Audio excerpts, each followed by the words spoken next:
अब हम करने वाले हैं क्वेश्चन नंबर 38, ठीक है। तो 38 में आपको वही केस बेस्ड क्वेश्चन है ये भी, तो आपको यहाँ पे छोटा सा दिया हुआ है पैरा, अगर आप पढ़ना चाहते हैं तो आप पढ़ सकते हैं वीडियो पॉज करके। हम सीधे क्वेश्चन पे आते हैं।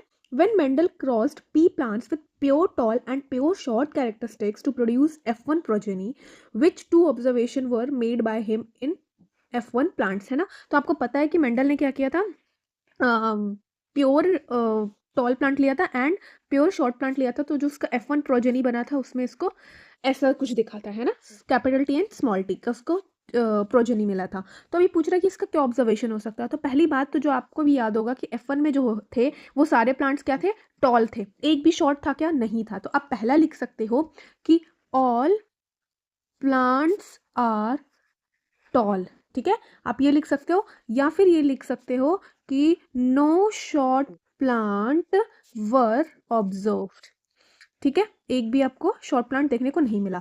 और आप दूसरा ये लिख सकते हो, क्योंकि आपको 2 लिखने बोला है, तो ये एक एनसीईआरटी का वर्ड है, नो हाफ वे कैरेक्टरिस्टिक्स, ठीक है, नो हाफ वे कैरेक्टरिस्टिक्स। इसका मतलब क्या हुआ बच्चों, मीडियम, मतलब एक तो आपने टॉल पेरेंट लिया, एक आपने शॉर्ट लिया, तो जो बच्चे थे उसके जो पहला प्रोजेनी था वो हो सकता था कि आपका क्या मिले, वो मीडियम मिले, पर एक भी आपको मीडियम नहीं मिलता, सारे टॉल मिलते हैं। तो नो हाफ वे कैरेक्टरिस्टिक्स, उसको वही लिखा है कि, या आप इसको दूसरे उसमें बोल सकते हो कि नो मीडियम हाइट, ठीक है, हाफ वे का मतलब क्या होगा बच्चों, मीडियम हाइट प्लांट्स आपको नहीं देखने को मिले, ठीक है, नो मीडियम हाइट्स प्लांट्स, ठीक है, पहला हो गया। ओके, सेकंड देखते हैं।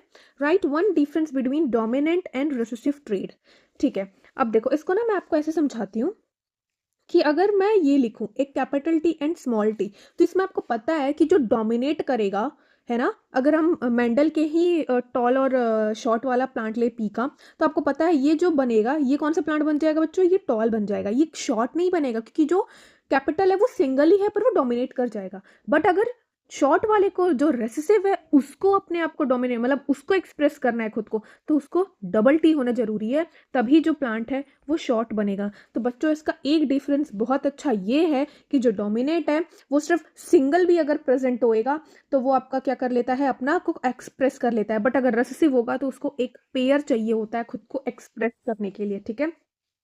तो आप इसको ऐसे लिख सकते हो कि single copy of dominant dominant trait is enough to get expressed, ठीक है। बट रेसेसिव के केस में क्या होता है बच्चों, only it expressed when it present in pair, है ना, पेयर, जैसे कि मैंने यहाँ पे आपको समझाया, तो ये हमेशा किस में होना चाहिए, पेयर में होना चाहिए, ठीक है। Okay, now third one is in the cross with two pairs of contrasting characters, round yellow wrinkled green, Mendel observe 4 type of observations, obviously 4 type of observation इसने देखा था मेंडल ने, है ना। तो उसका रेशियो क्या निकला था, मिलता है हमको 9:3:3:1, है ना, यही मिलता है। Okay, so what is 9 represent? 9 represents round and yellow. What is 3 represents round and green, and another 3 is for wrinkled and yellow, and what is 1 wrinkled and green, ठीक है, यही दिखाता है। ओके, मैं इसको G लिख देती हूँ ताकि आप कंफ्यूजन ना हो, ठीक है, ग्रीन, ठीक है। अब देखो, अब आपसे क्वेश्चन क्या पूछा है, by which method did he obtain F2 generation, किस मेथड से वो F2 जनरेशन को किया था, यहीं पे लिख देती हूं मैं, आपको भी पता है कौन सा मेथड था वो, सेल्फ पॉलिनेशन करवाया था उसने, है ना, सेल्फ पॉलिनेशन लिख सकते हो आप, या फिर सेल्फ फर्टिलाइजेशन लिख सकते हो, या फिर सेल्फिंग ऑफ F1 जनरेशन भी आप लिख सकते हो, या F1 प्लांट्स लिख सकते हो, ठीक है। अगर आपको सबसे आसान लिखना तो आप सेल्फ पॉलिनेशन लिख सकते हो। Right the ratio of the parental combination obtained and what conclusion were drawn from this. Parental combination, parental combination का मतलब बच्चों इसमें पेरेंट्स कौन से हैं, ये आपके पेरेंट है ना, ये आपके पेरेंट है, round yellow and wrinkled green. तो अब आप ये देखो इसमें से round yellow and wrinkled green, तो आपको क्या मिला पेरेंटल, 9:1, ठीक है। तो आपका आंसर क्या हो जाएगा बच्चों, जो रेशियो आपको मिला यहाँ पे पेरेंटल के रिस्पेक्ट में वो आपको मिला 9:1, ठीक है। अब आपको ये पूछा है कि इसका कंक्लूजन क्या है, तो आप कंक्लूजन में ये लिख सकते हो कि traits are inherited independently, okay गलत लिख दिया मैंने, इंडिपेंडेंटली, ठीक है। देखो, ट्रेड्स आर इनहेरिटेड इंडिपेंडेंटली का मतलब क्या है कि आपने क्या लिया था parents, round yellow and wrinkled green, तो आपके जो प्रोजेनी आया, जो आपका नेक्स्ट जनरेशन आया, उसमें भी यही आना चाहिए, पर नहीं।